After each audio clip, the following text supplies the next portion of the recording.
toujours dans cette vidéo, on va considérer deux suites, UN et Vn, qui sont toutes deux définies sur n ou sur une partie de n.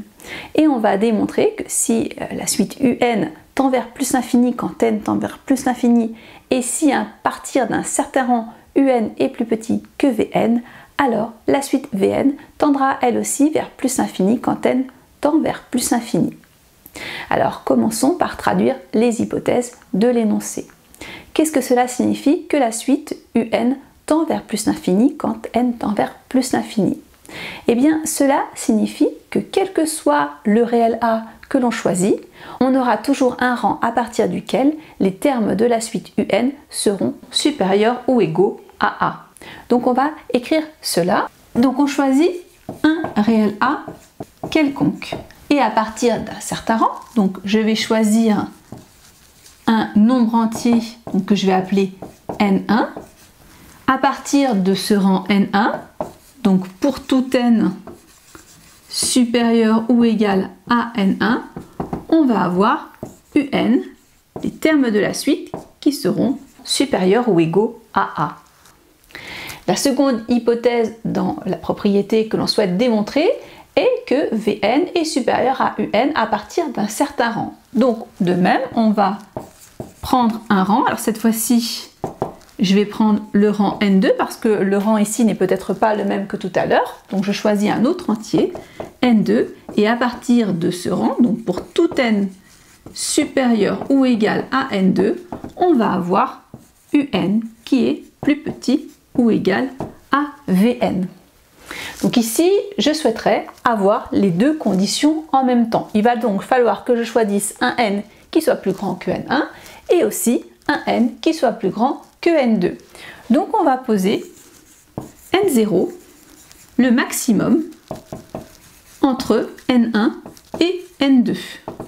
Donc cela se note de cette façon, c'est-à-dire que si N1 est plus grand que N2, eh bien N0 est égal à N1, et puis si N2 est plus grand que N1, alors N0 est égal à N2. Et lorsque l'on pose donc N0, le maximum entre N1 et N2, alors on va pouvoir dire que pour tout n supérieur ou égal à cet entier N0, on a UN qui est supérieur ou égal à A parce que l'entier N0 est supérieur ou égal à N1. Donc N0, si c'est N1, ben N1 est supérieur ou égal à N1, et puis si c'est N2, ça veut dire que N2 est plus grand que N1, et donc dans ce cas-là, on aura bien N0 qui est supérieur ou égal à N1. Et ceci étant valable pour tout n supérieur à N0, comme N0 est supérieur ou égal à N1, on a donc que n est supérieur ou égal à N1. Ceci est donc vrai, et on a donc bien UN est supérieur ou égal à A. De même ici, donc on va avoir UN qui est inférieur ou égal à Vn parce que N0 est aussi supérieur à N2. Donc pour tout n supérieur ou égal à N0, N0 étant supérieur ou égal à N2, donc on a bien n qui est supérieur ou égal à N2. Donc cette condition est vérifiée et donc UN est effectivement plus petit ou égal à Vn. Donc si on regroupe ces deux inégalités, on a donc que UN est compris entre A et Vn. Et cela pour tout n supérieur ou égal à N0. Et donc si on en simplifie encore, on peut dire que Vn est donc supérieur ou égal à A pour tout n supérieur à N0.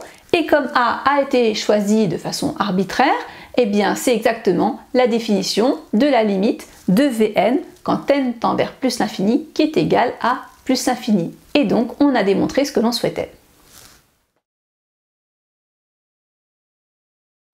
Dans cette vidéo, nous venons de démontrer le théorème de minoration pour les suites.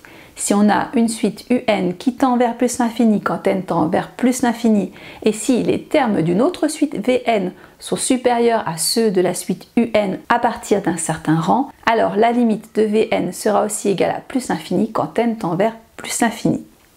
Nous avons un autre théorème du même type qui est le théorème de majoration cette fois-ci. Si la limite de la suite UN est égale cette fois à moins l'infini quand n tend vers plus l'infini et si les termes de la suite UN sont supérieurs à ceux d'une suite Vn à partir d'un certain rang, alors la limite de la suite Vn sera égale à moins l'infini quand n tend vers plus l'infini. Pour effectuer cette démonstration, nous avons simplement traduit les hypothèses de l'énoncé. Nous avons notamment utilisé des quantificateurs, notamment 2 quantificateurs. Le premier quantificateur utilisé était le pour tout. On a utilisé plusieurs fois pour tout n supérieur à n1 ou à n2.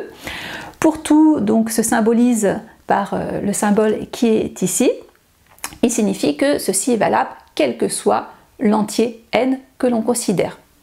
Nous avons utilisé un second quantificateur, c'était le il existe, dont le symbole est celui-ci. Et cette fois-ci, c'est pour un unique n précisément. Donc ces symboles nous permettent de réduire les phrases que l'on a pu écrire tout à l'heure et seront utilisées dans l'enseignement supérieur. Eh bien, je vous remercie d'avoir regardé cette vidéo, puis je vous dis à bientôt.